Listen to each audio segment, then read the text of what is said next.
Yes, we have a question. You said that the image of Saint Nick comes from Coke, or you're saying they're the first to commercialize it? They're the first to really commercialize it. Because I think the image of him came from the Night Before Christmas poem, and that was written in 1823. But anyway. Yeah. As far as we know, from what I can read, he was not commercialized prior to that. Yeah, the image existed before. Okay. And my question is, can you talk about why it's important to know the tradition, if the tradition was Christian or not? Like in my head, if the word Christmas is a pagan word or we stole it, I don't care, because that's what I'm going to use to call it Christmas. Can you talk about if that's, like some people say, trees or whatever? Yeah. Let me talk about that briefly. There are those that say the word Christmas is a terrible word, we shouldn't use it. Problem is, words do change their meaning over time, but we have problems with that. Like what? Like what is the day after Tuesday? Anybody know where we get Wednesday from? The Norse god Woden. Woden. We literally say Woden's Day every time we say Wednesday. Now does anybody here seriously believe they were worshiping Woden? Seriously, honestly, that they were somehow giving some kind of trick to Woden when we say that? I just don't believe that. How about the day after Wednesday? Who gets that day? That would be Thor. Yeah. How about, Friday's a little bit more typical, Frisia, if you will. I'm not familiar with Friday. But how about the day after Friday? Who gets that? The god Saturn. Yeah. Is Julius Caesar really worth venerating every July? How about that disgusting Augustus Caesar every August?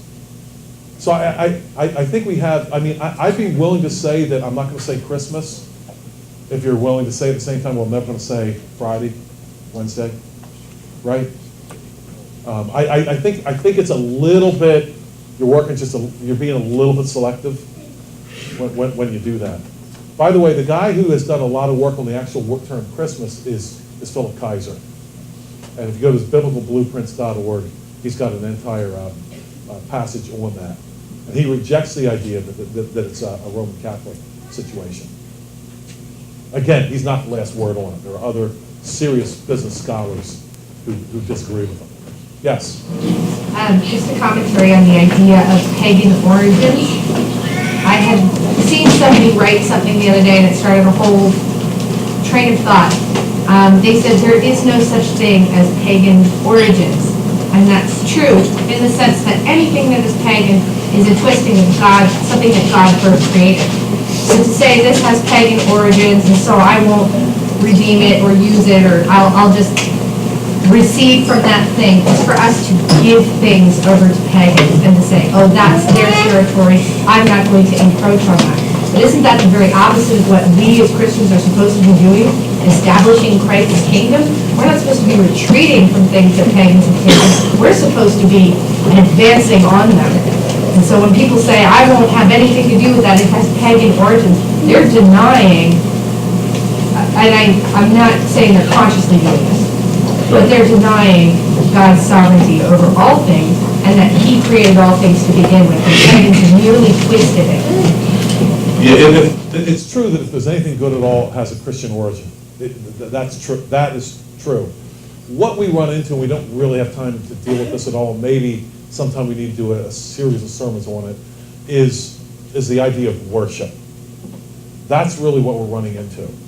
And especially the Dutch, the English and the Scots felt that Rome had subverted true worship of Christ with these traditions. They felt that if you participated in any of these traditions, you were offering false worship, which is definitely condemned in Scripture. There's a lot of challenges with that, and when I first preached on this a few years ago, some of you may recall that I went to the book of Esther, where in the book of Esther, as a result of their deliverance, they began to give gifts to each other in the book of Esther. And I don't believe that was a wrong thing to do. Now, some people say, well, that's not really worship. Everything's worship. Your whole life is worship, one way or the other. Going to work on Monday morning is worship.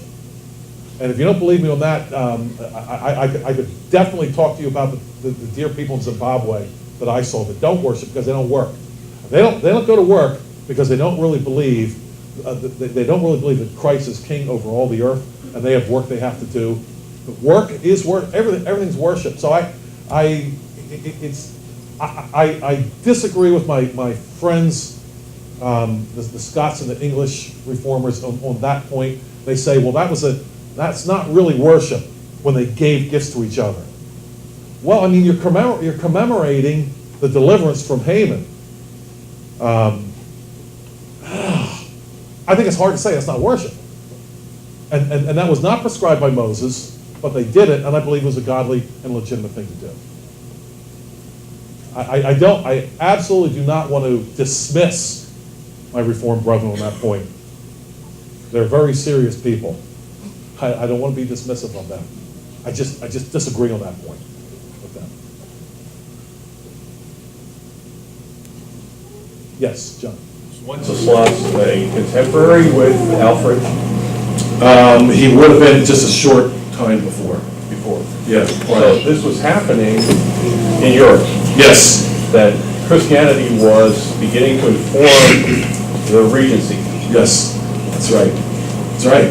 Over 1,000 years ago, Christianity was informing how kings ruled. Of course, we know better than that today, of course. Yes. A question about the Byzantine Empire. You said it was, 1,000 years or whatever. So, my question is, why were people prostituting their daughters, and why were they being persecuted in that Christian empire? This was towards the very beginning of the Byzantine Empire. At the very beginning, Christianity still, when Nicholas of Myra was there, it was the beginning of it when it was just barely being established. He was contemporary with Constantine, and the Byzantine Empire is pretty much identified with with Constantine, the beginning of it. But it did last for 1,000 years. And it's not well known, but I just give you a quick example here. Real quick example. The Byzantines had developed business to such an extent that they were able to establish free hospital care. Now look at us today. Our hospital care is costing us so much money, it's unbelievable. They were actually able to establish, through charity, free hospitals. Free hospitals. They were actually able to pay inspectors of those hospitals to make sure that people were getting taken care of. This wasn't some kind of a flop house where they just threw people for free anyway. They were very serious about their care for the poor and care for the sick and care for the wounded and so forth. This was a highly developed Christian civilization which we do not study at all. It was able to do that. And they lasted for 1,000 years. And Nicholas of Myra was at the very beginning of it. Yes? The Scottish position. Yes. I think some of their theologians would argue that it's not so much Christmas itself is the problem as that implementing it into the church is the problem. So they would make a distinction between what you might do in your family and what you might do in church service. Of course, and the theological framework for that would be regulative worship. What do you think of that? Yeah. Question was, for some of the Scottish theologians, the celebration of Christmas at home they felt was perhaps legitimate if you want to do that at home, but it should not be brought into the public worship. And you see various theologians on that point. I just read one last night who talked about, apparently the Synod of Dort prescribed, I didn't realize this until I was studying this recently. Apparently the Synod of Dort prescribed worship of feast, some holy days. And of course, the Westminster Confession did not, shall we say, condemn that type of worship. My my study, my brief study of the Scottish theologians, is that they were not all of one accord on this thing necessarily. They did believe that anything that was connected with what they would call popishness was out in a public ceremony. Certainly Oliver Cromwell, who was English, but influenced by the Scots to some degree, felt that even the Anglican symbols were popish, even though the Anglicans had already left Rome officially, but it's still the same thing. My reading of the Scottish theologians, though, my reading of them is that they, every time they opened their mouth and the Christmas thing came up, they were against this thing. I don't know how much that influenced the Pilgrims or not, but the Pilgrims, who were English, influenced by the English Puritans, didn't get along with the Dutch Reformed in Holland. I'm not sure if this Christmas thing was part of it or not. I think it certainly could have been. Yeah, Seth. Should it really surprise us that, in America, our theology doesn't have room for, Jesus who's condemning people and confronting them of their sin in the public square, and so it certainly can't handle a Santa Claus who's punching people in the face over theology. Should that really surprise us? Well, our theology is, if it's nice, it's Christian. If it's Christian, it's nice. That's our theology. So,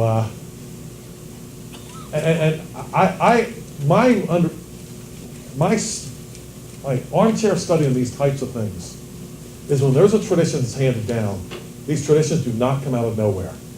You go back and you're going to find something to them. And I actually believe that something like that happened.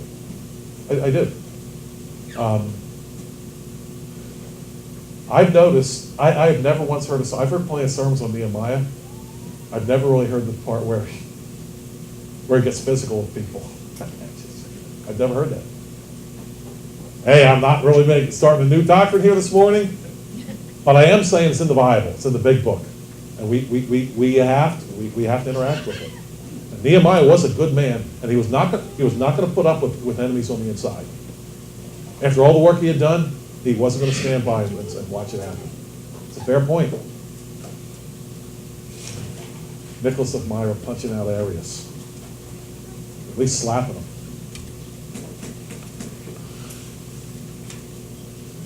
St. Nick, jolly old St. Nick. Ho, ho, ho. Yes? You mentioned the hospitals being free. Yes. When did that terminate? Or how? Or why? Why did that terminate? There's all these problems between the West and the East. And I believe it was the Fourth Crusade where they were going to go and free the Holy Land from the Muslim horde, if you will, the Turks. They decided to take a detour, and instead they attacked Byzantium. This isn't well known as it should be. And they attacked Byzantium because it was best we can tell, it was a rival commercial center. Byzantium never ever really recovered, and in 1453, the Muslims overcame Byzantium, and that was the end. That's why we say 1,000 years. Constantine about 325 AD, if you will, to 1453. So that's why we say 1,000 years. I asked that because I had supper with Dr. Kishore the other night, and the question came up, why were they shutting him down? He was doing a good thing. We're sitting in a diner, and one guy says, why aren't they shutting this diner down? We're doing a good thing. No one's getting sick. Dr. Kishore's rescuing people. They shut him down. He has no idea how many people died because they shut him. But that was, lots of reasons. Yeah. Government intervention and big pharma, who knows what all. But. My point this morning again was, I just want to see if we can just forever drive from our thoughts the idea that there's something good in paganism somewhere. If there's anything good left, it's just left over, as we were talking about earlier. There's no neutral area here. And gift giving itself is a purely Christian idea. And that the pagans will not always be against something good, but they will often enough. And in this case, we're talking about the movie Hero in America, a Christian doctor who is saving people's lives. And you can't turn on the radio nowadays without hearing about the opioid crisis, right? There's always a radio commercial about it. I heard Governor Chris Christie talking about it on the radio just the other day. We have this crisis and we need to do something about it, get together. Well, of course, the pagans shut down a man who was doing something about it, a Christian man, because somehow it was hurting somebody's pocketbook someplace. And that is, as far as we know, the reason why the West attacked the East, Byzantium, was over commercial reasons, over money. Great wickedness. Yes, Dave. You're saying giving, across the board, tithing, giving, every aspect. When was the first, was the first tithe recorded in Genesis 14? Yes. That was the first time recorded, yes. Okay. We know. And you're saying the first giving was again Abraham giving back to Sodom? I think there's two givings going on there. Yes, Abraham giving back to Sodom, that which was rightfully his by their standards. No one ever argued when you overcame your enemy and took his stuff, it was yours. No one argued that. That's the way it was. Well, there's another gift there that we don't talk about as much, and I didn't address this morning, kind of running out of time, and that's the gift from Melchizedek to Abram. So you have a lot of gift giving going on there, and I believe that's the first time we see this type of a thing going on in Scripture and in history.